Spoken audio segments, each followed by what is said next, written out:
예? 제목 한번 읽어볼까요? 짧은 제목이지만 우리 크게 한번 제목을 읽어보겠습니다. 시작. 의심과 믿음. 네.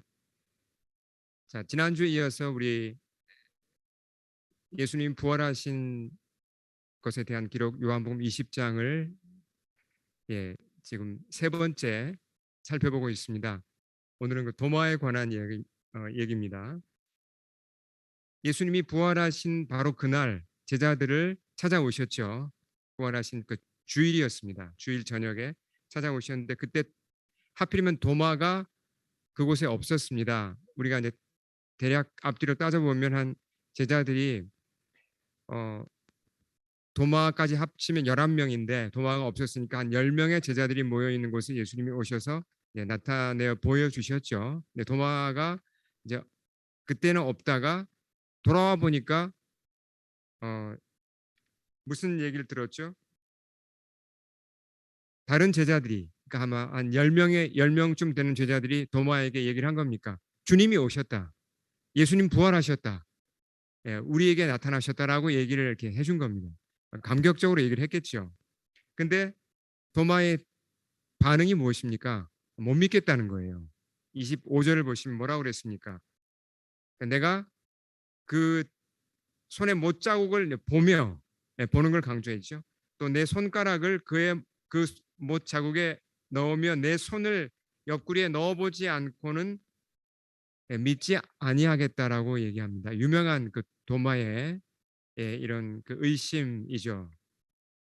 자, 자기 동료들이잖아요. 지금 예수님 부활했다고 얘기해 준 사람들이 10명쯤 되는 그 동료들이 3년을 동고동락한 동료들이 증거를 해주는데도 지금 못 믿겠다고 그럽니다. 도마가.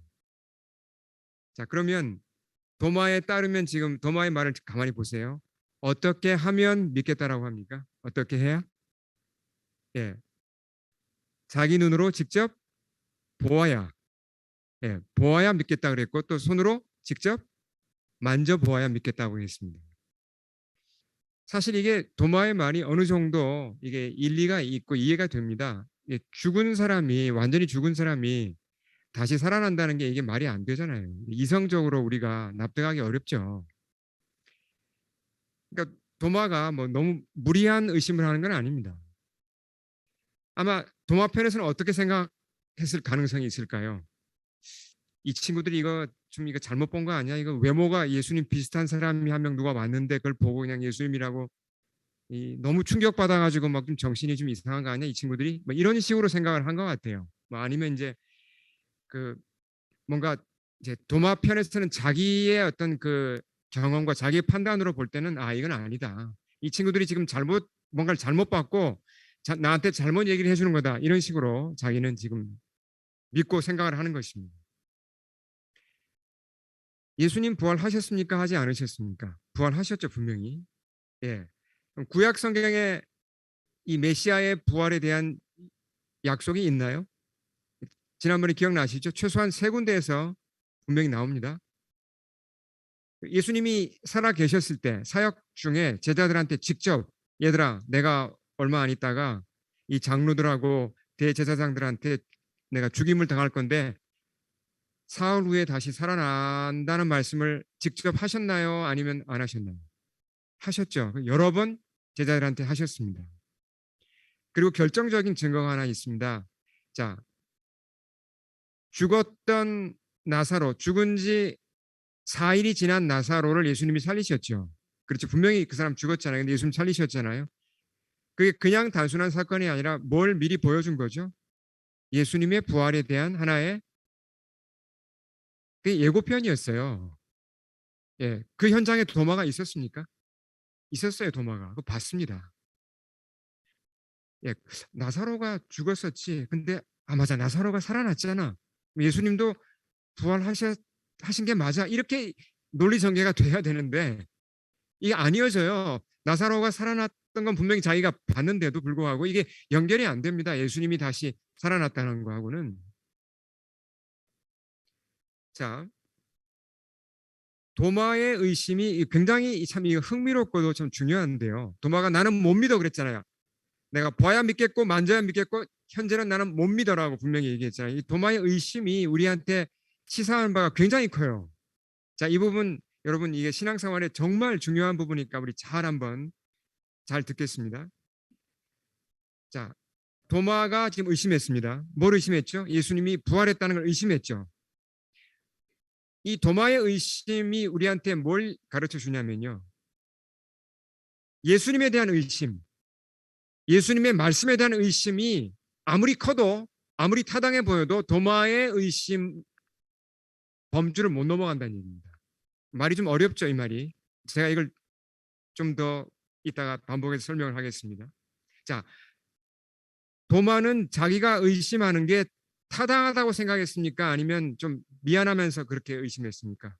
타당하다고 생각했죠. 아니, 죽은 사람이 어떻게 다시 살아나냐고. 이 말이 되냐고. 자기가 100번 옳다고 생각했어요. 아, 이건 불가능하다. 근데 자기는 분명히 부활이 불가능하다고 생각했는데 실상은 뭐예요? 실상은 예수님 살아났습니까? 아닙니까? 실상은 예수님 살아나셨죠. 누가 틀렸고 누가 옳습니까? 10명의 제자들이 틀렸나요? 예수님 보았다고 하는 그 사람들의 말이 맞죠? 도마가 틀린 거예요. 의심한 도마가. 자, 그러니까 우리가 이제 이게 이 결론이 아마 마음에 안 드시는 분도 계실지 모르겠어요. 무슨 결론이냐면 예수님에 대한 의심이 일어날 때가 있습니다. 우리도. 그렇죠? 예수님의 말씀에 대한 의심이 일어날 때도 있어요. 성경을 읽다가 보면 그런 의심이 일어나죠. 내가 생각할 때 내 의심이 100번 옳은 것 같아요. 그렇지만 그건 도마의 의심을 벗어나지 못한다는 얘기입니다. 무슨 얘기입니까? 예. 결국은 내가 틀린 거예요. 주님이 맞는 겁니다.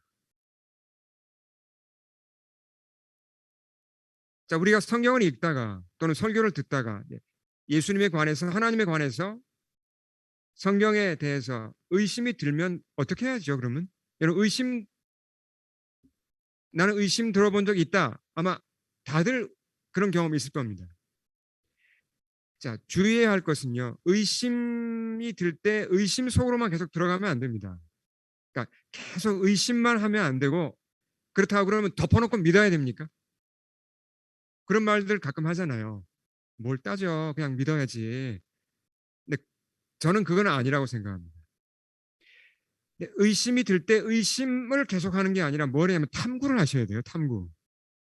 의심하고 탐구는 다릅니다. 이게 완전히 다른 얘기거든요. 탐구란 것은 성경을 그러면 내가 한번 더 깊이 한번 공부해 보자 이 말씀을. 이게 안 믿어지는데 이상한데 아닌 것 같은데 그러면 그걸 진짜 틀렸는지 맞는지 내가 한번 부딪혀 보는 겁니다. 좀 더 깊이 책도 읽고 다른 설교도 듣고 해서 한번 내가 정말 그 속으로 탐구를 해보는 거죠. 그렇게 하면 어떤 결론에 도달할까요? 뭐 사람마다 다르겠지만 탐구하게 되면요. 예수님 안에서 그 의심이 해결이 돼요. 여러분 이게 중요합니다. 그렇게 내가 의심했다가 그 말씀을 탐구해보고 연구해보고 책도 읽고 뭔가 도움도 받아보고 이렇게 하면서 그 의심이 해결돼야 그런 경험이 있어야 어떻게 되죠? 내 믿음이 성장합니다. 견고해져요. 한번 흔들려 봤다가 이게 맞구나 하고 내가 바로 섰을 때 정말 견고해지는 거죠, 내 믿음이. 예.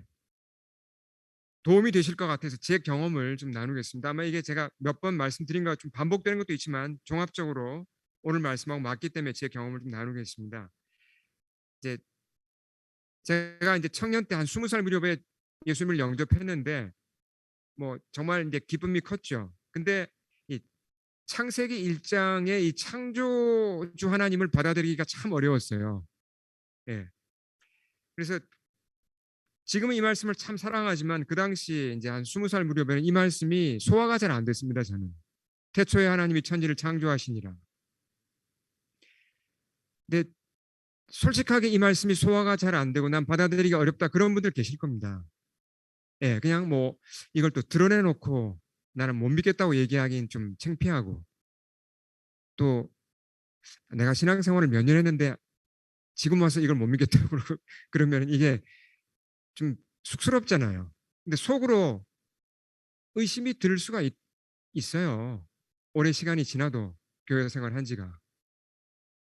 저는 신앙 초기에 이 말씀이 어쨌든 굉장히 부담스러웠어요. 이해가 안 됐기 때문에.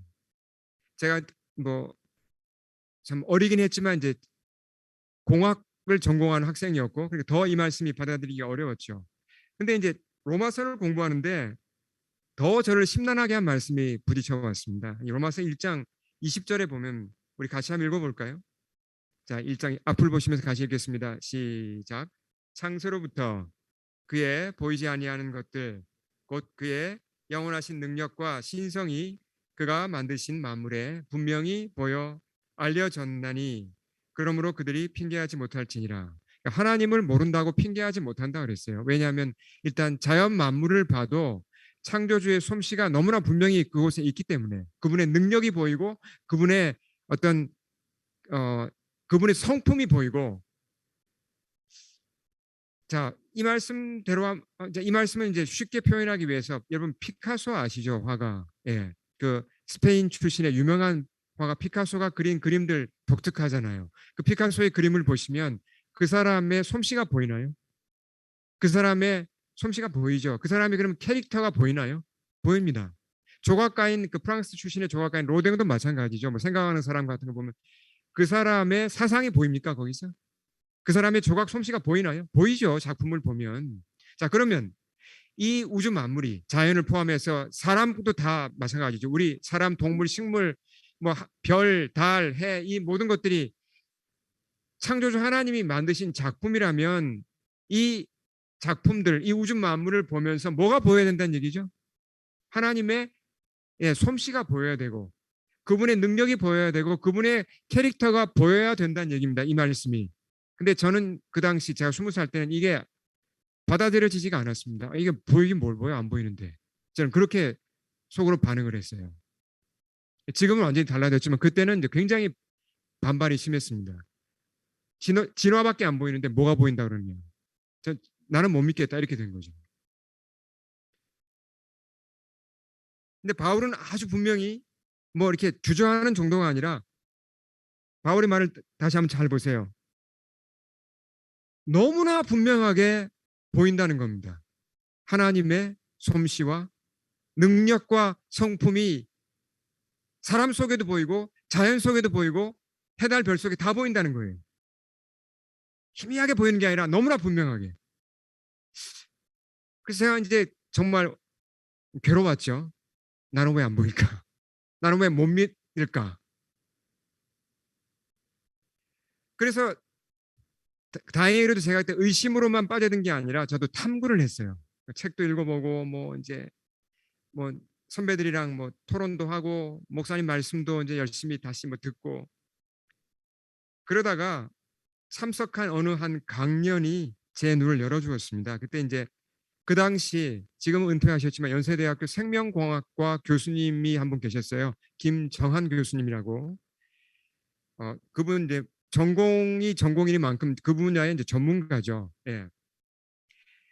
그분이 이제 창조하고 진화에 대한 이런 이제 강연을 이제 학생들한테 했는데 그분 이제 그 세미나를 쭉 듣다가 특히 제 마음을 끈 것은 그분 자신의 간증이었어요.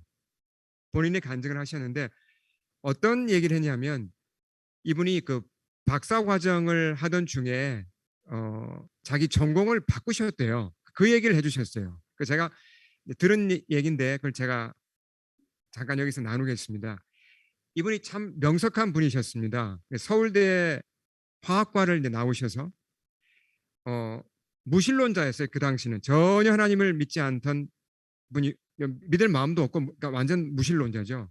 어디에 관심이 있었냐면 화학을 전공하니까 이제 생명이 저절로 만들어졌다고 믿었죠. 그러니까 단세포나 이런 것들이 저절로 만들어졌다고 믿으니까 이걸 화학적으로 한번 규명해 보자.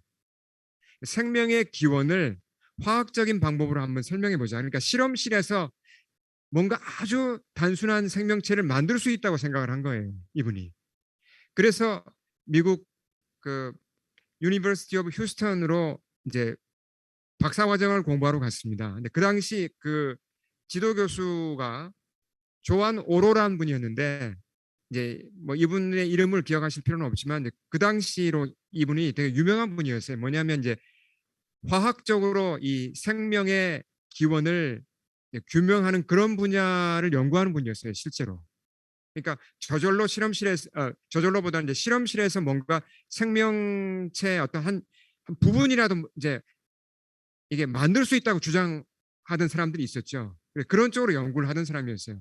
그러니까 김정한 교수님이 이제 그 교수님 밑으로 가서 박사과정을 시작한 겁니다. 이게 만약에 성공한다면 진짜 대박이죠. 요즘 말로. 그렇잖아요. 화학 실험실에서 생명체 뭔가 한 시작 부분이라도 만들었다. 이렇게 되면 뭐 이건 어마어마한 일이죠. 1년 동안 정말 열심히 공부하고 실험을 했다고 합니다. 근데 1년 만에 내린 결론이 뭔지 아세요? 안 된다는 거예요. 이건 불가능하다. 아, 이거 불가능하구나. 너무나 거리가 멀다는 걸 그때 이분이 김정한 교수님이 크리스찬이 아니었어요. 불신자였는데도 무신론자였는데도 그걸 이제 확신을 한 겁니다. 이건 안 되는 거다. 그러니까 그분 말씀으로 그분 단어를 제가 빌어봐서 쓰면 오로 교수님이 약간 공상과학적인 좀 그런 컨셉을 가지고 이 실험을 나한테 맡긴 거다. 이제 그걸 깨달았다고 합니다. 그래서 전공 교수도 바꾸고 전공을 바꿨어요. 일반 유기화학으로 바꿔가지고 학위를 받고 졸업을 합니다. 그래서 이제 같은 이제 화학 전공한 이제 그 아내를 만나서 두 사람이 이제 화학 쪽에 다 박사니까 얼마나 이제 좋은 연구소에 취직해서 미국에서 굉장히 이제 뭐 잘 나가셨죠.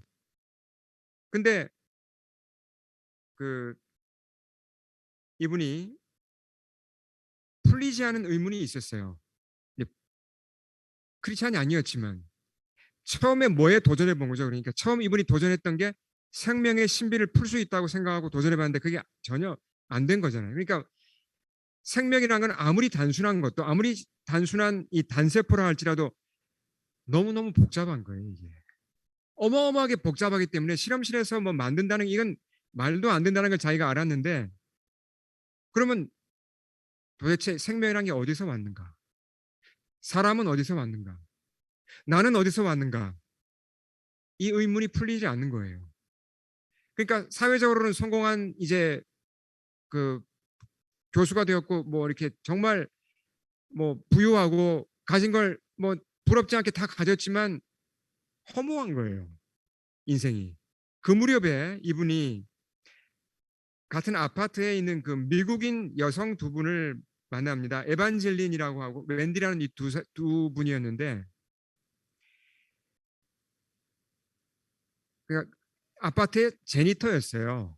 그러니까 사실 이 비교를 하면 한쪽은 이제 그 좋은 연구소에서 잘 나가는 박사님들이고 이쪽 그 웬디란 분 그 두 분은 아파트 제니터잖아요. 이게 뭐가 참 어느 쪽이 더 행복해야 이 맞는 겁니까? 어느 쪽이 더 인생의 보람을 느껴야 마땅한 겁니까? 근데 이 김정한 교수님은 참 이게 내적으로는 방황하고 있는데 이 웬디란 분을 보니까 너무 이 기쁨으로 충만해 있는 것 같고 너무 이렇게 안정돼 있는 거예요. 그러다가 이제 이 웬디와 에반젤린이 이제 친구가 되어가지고 김정한 교수님 아파트로 매주 한 번씩 와서 요한복음을 공부하기 시작했습니다. 예. 근데 마음을 열지 않을 수가 없었던 게 너무 잘해주고 친절하고 따뜻하니까 마음을 김정한 교수님 부부가 다 연 거예요. 그래서 결국은 이제 미국 교회로 가서 예수님을 영접해서 이분들이. 예. 한국으로 돌아오셨죠. 얼마 후에 돌아와서 이제 대학 교수가 되시고 이제 참 그러면서 이제 참 놀랍게도 이분이 대학에서는 화학을 이렇게 강의하는 교수가 됐고 연구하는 전문가가 됐지만 교회에서는 창세기 전문가가 되셨어요. 그래서 창세기를 이렇게 평신도로서 깊이 연구해가지고 창세기를 이제 과학적인 것과 함께 가르치는 강의를 개설하셨는데 정말 엄청나게 많은 사람들이 모였습니다. 이제 온누리 교회에서 오랫동안 그 강의를 하셨는데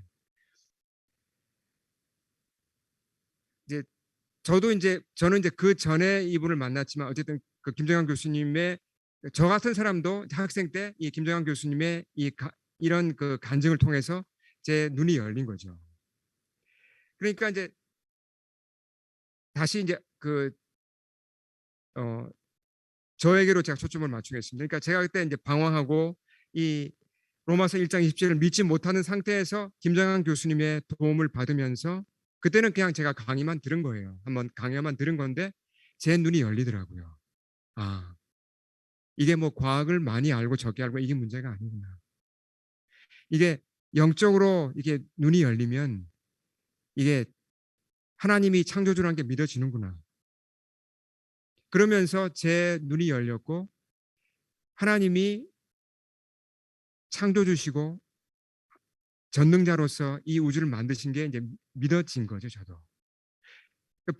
비로소 이 로마서 1장 20절이 이제 깨달아지더라고요. 아, 하나님의 권능과 솜씨가 각 사람 속에서도 보이고 자연 속에서 다 보이는 게 맞구나. 그러면서 제 인생도 변하게 되었죠. 예. 참 또 하나님의 섭리가 재밌습니다. 제가 이 김정환 교수님의 강의를 들을 때만 해도 전혀 그분을 제가 뭐 개인적으로 몰랐는데 저도 이제 대학을 졸업하고 취직해서 이제 잠깐 한국에 살 동안에 한국에 제가 한 3년밖에 있지 않았거든요. 근데 그 기간 동안에 김정환 교수님하고 같은 교회를 잠깐 다녔습니다.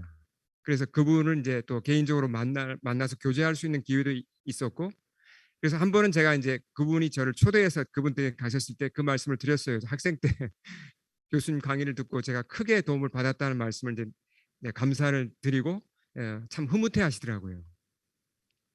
자, 다시 우리 말씀으로 한번 돌아가 보겠습니다.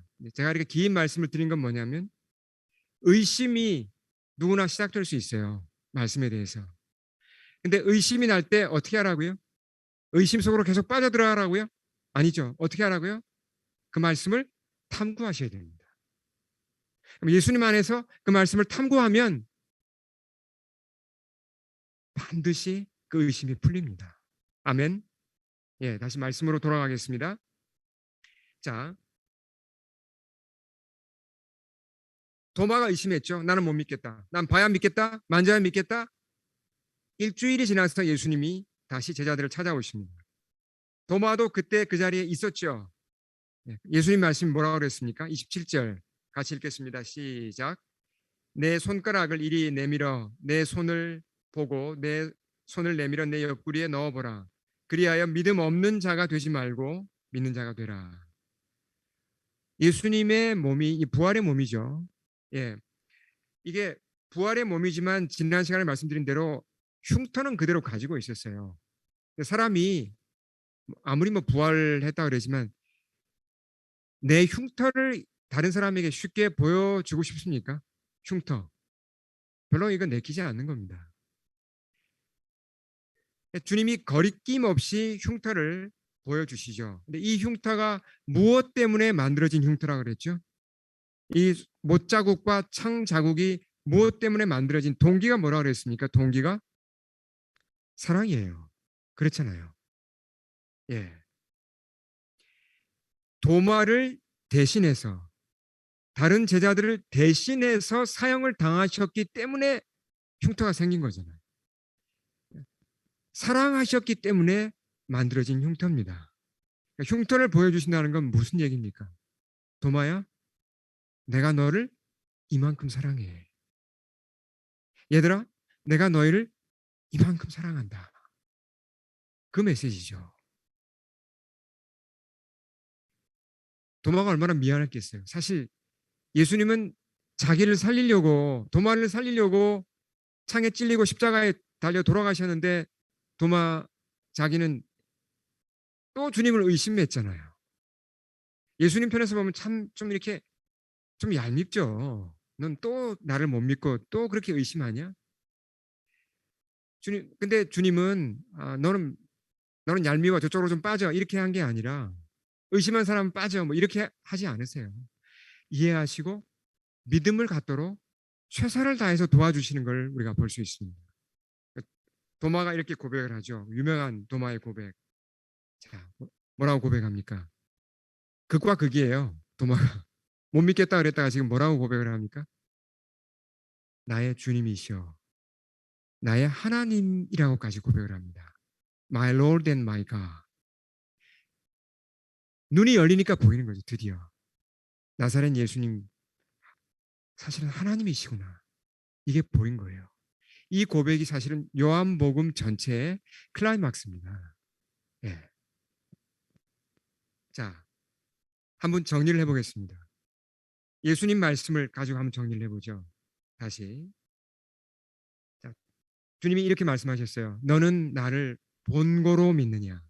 어떤 자가 더 복되다고요? 보지 못하고 믿는 자들은 복되다고 말씀하셨습니다. 자, 보는 게 중요하죠. 근데 예수님을 믿기 위해서는 이 보는 시각이 이게 필수인가요? 보아야만 믿을 수 있을까요? 우리 다시 한번 생각을 해보셔야 됩니다. 어, 보는 게 도움이 될 수 있지만 시각이 보는 것이 필수는 아니에요.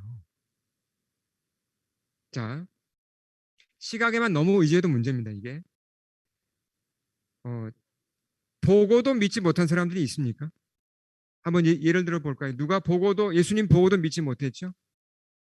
막달라 마리아도 처음 예수님 보고 믿었습니까? 못 알아봤어요.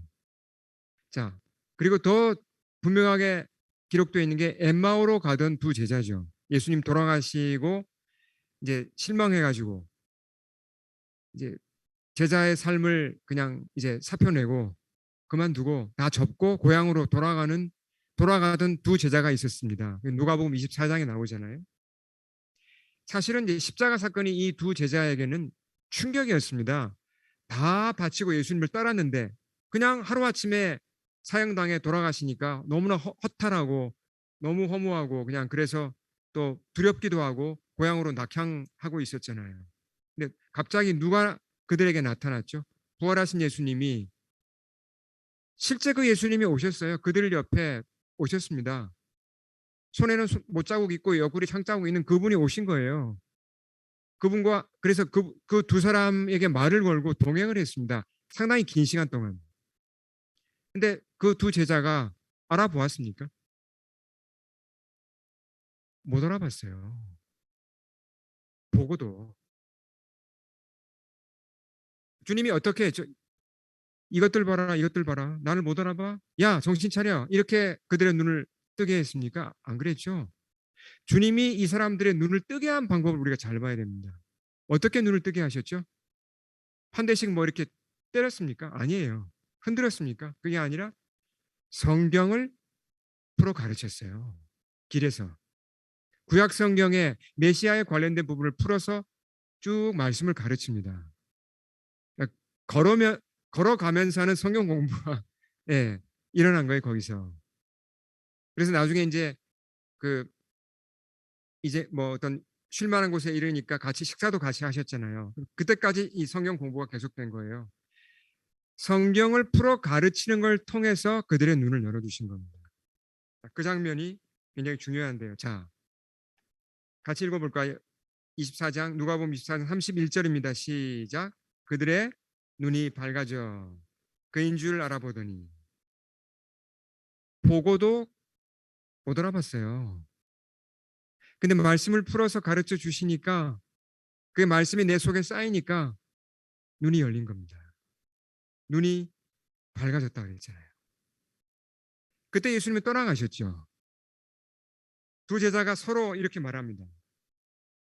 자, 32절도 읽어보겠습니다. 시작. 길에서 우리에게 말씀하시고 우리에게 성경을 풀어 주실 때 우리 속에서 마음이 뜨겁지 아니하더냐.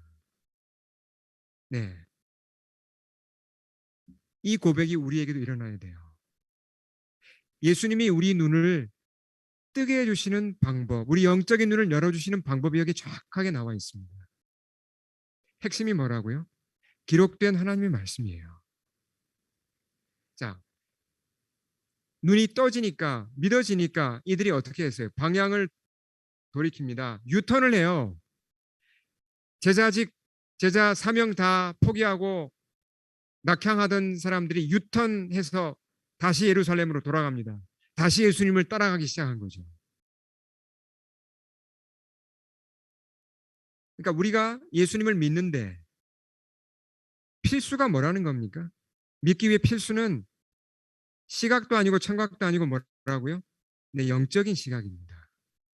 영적인 눈이 열려야 돼요. 가끔은 우리가 초자연적인 일이 일어나기도 합니다. 우리에게도. 뭐 늘 일어나지는 않지만 드물게 우리가 그렇잖아요. 뭐 우리가 뭐 꿈에 주님을 만나기도 하고 환상을 보기도 하고 그렇죠? 또 주님 음성을 우리가 듣기도 합니다. 굉장히 중요한 그런 순간에 주님이 우리에게 초자연적으로 이렇게 뭔가 우리를 만나 주시기도 해요. 근데 그런 초자연적인 것이 내 신앙의 토대가 될 수 있습니까? 그럴 수는 없어요. 내 신앙의 파운데이션은 무엇이어야만 하죠? 기록된 말씀. 그것만이 우리 신앙의 파운데이션이 될 수 있습니다. 자, 우리가 굉장히 잘 아는 말씀인데 그 뜻을 오늘 이 주제와 함께 이어서 봐야 되는 말씀이 있습니다. 로마서 10장 17절. 자, 앞을 보시겠습니다. 자, 다 같이 크게 읽겠습니다. 시작. 그러므로 믿음은 들음에서 나며 들음은 그리스도의 말씀으로 말미암았느니라. 이거 전도할 때만 쓰는 얘기가 아닙니다. 이게 우리 전도할 때 이 말씀 참 많이 인용하잖아요. 가만히 보면 여기서 뭘 얘기해 주죠? 어떻게 사람이 주를 믿게 되는가 하는 것입니다. 출발이 뭐라고요? 듣는 거죠. 뭘 들어야 되죠? 하나님의 말씀을 들을 때 결국은 거기서 믿음이 생긴다는 겁니다. 예. 자, 정리를 해보겠습니다. 우리가 성경을 읽을 때 의심이 생길 수 있습니다. 또 예수님에 대해서, 하나님에 대해서 의심이 생길 수 있어요. 주님이 계실까? 아니면 이제 특정한 어떤 말씀에 대해서 이 말씀은 좀 못 믿겠다. 너무 좀 현대하고 너무 안 맞는 것 같다. 비과학적이 아닌가. 이런 의심이 들 때가 있습니다. 어떻게 해야죠, 그때는? 의심이 들 때? 내 이럴 줄 알았어. 내 이럴 줄 알았다. 이 성경은 원래 믿기 어려운 책이야. 덮자. 뭐 이렇게 이런 결론을 내린다면 지금 뭘 얘기해 주는 거죠? 핑계거리예요, 사실은. 이 이건 지혜로운 게 아니죠. 그러니까 만약에 의심이 주님께 대해서 의심이 생기고 말씀에 대해서 의심이 생겼다고 해서 난 이제 좀 쉴래, 신앙생활 좀 쉬어야겠다. 이렇게 생각한다면 진짜 문제가 뭐죠? 그분의 진짜 문제가 뭐예요? 의심하는 게 진짜 문제가 아니에요. 의심이 일어난다고 난 신앙생활 좀 쉬어야겠습니다라고 말했다면 그 사람의 진짜 문제는 무관심입니다. 사실은 관심이 없는 거예요, 주님께. 아니면 무관심이 아니면 아예 그냥 거부예요, 거부. 주님께 대한 거부감이 너무 크기 때문에 그렇게 되는 겁니다. 내가 주님께 무관심하다는 거에 결국 드러난 거죠. 주님에 대해서 나도 모르는 어떤 그런 큰 거부감이 있다는 게 드러났을 뿐이에요. 의심이 들 때 우린 이 질문을 해봐야 돼요. 내가 정말 주님을 알기 원하는가? 정말 그분께 더 가까이 가기 원하는가? 이 질문을 해봐야 됩니다. 그 질문에 예스라고 답을 할 수 있다면 뭘 해야 된다고요? 탐구를 하셔야 돼요. 탐구하시면 예수님 안에서 탐구하시면 반드시 답을 찾습니다. 반드시. 도마의 의심이 해결됐잖아요. 누구 안에서요? 예수님 안에서. 도마의 믿음이 그 의심과 다시 믿음을 그 의심을 극복하고 믿는 과정을 통해 도마의 믿음이 성장했나요? 크게 성장했죠. 우리도 그렇게 될 수가 있습니다. 그래서 우리가 의심이 들 때는 더 열심히 성경을 보고 도움 될 만한 책도 우리가 읽어보고 또 도움 줄 만한 분들하고 얘기도 해보고 그렇게 하면서 탐구를 해 나가면 반드시 우리 신앙은 성장하게 되어 있고 우리 체험이 더 깊어질 수 있다는 것입니다. 자, 요한이 이제 요한복음을 마치면서 이렇게 그 기록 목적을 이렇게 얘기합니다. 자, 또박또박 우리 크게 한번 읽어보겠습니다. 시작. 예수께서 제자들 앞에서 이 책에 기록되지 아니한 다른 표적도 많이 행하셨으나 오직 이것을 기록함은 너희로 예수께서 하나님의 아들 그리스도이심을 믿게 하려 하며 또 너희로 믿고 그 이름을 힘입어 생명을 얻게 하려 함이니라. 자, 우리가 예수님께 관심이 있다면 그분을 정말 알고 싶은 마음이 조금이라도 있다면 그 소원을 가지고 요한복음을 읽어야 합니다. 그러면 어떤 결론에 도달한다고요? 어떤 결론에 도달한다고 이 말씀이 얘기합니까? 예, 의심이 떠나갈 것입니다. 그리고 뭘 믿게 된다는 얘기죠? 나사렛 예수님이 하나님의 아들이 맞구나. 그분이 구원자가 맞구나. 이 믿음에 이르게 되고 결국은 생명다운 생명, 영원한 생명을 얻게 된다는 거죠. 네, 이 복이 우리 모두에게 임하기를 축원합니다. 우리 다 같이 일어나시겠습니다. 일어나셔서 나는 믿네 함께 찬양하겠습니다. I do believe.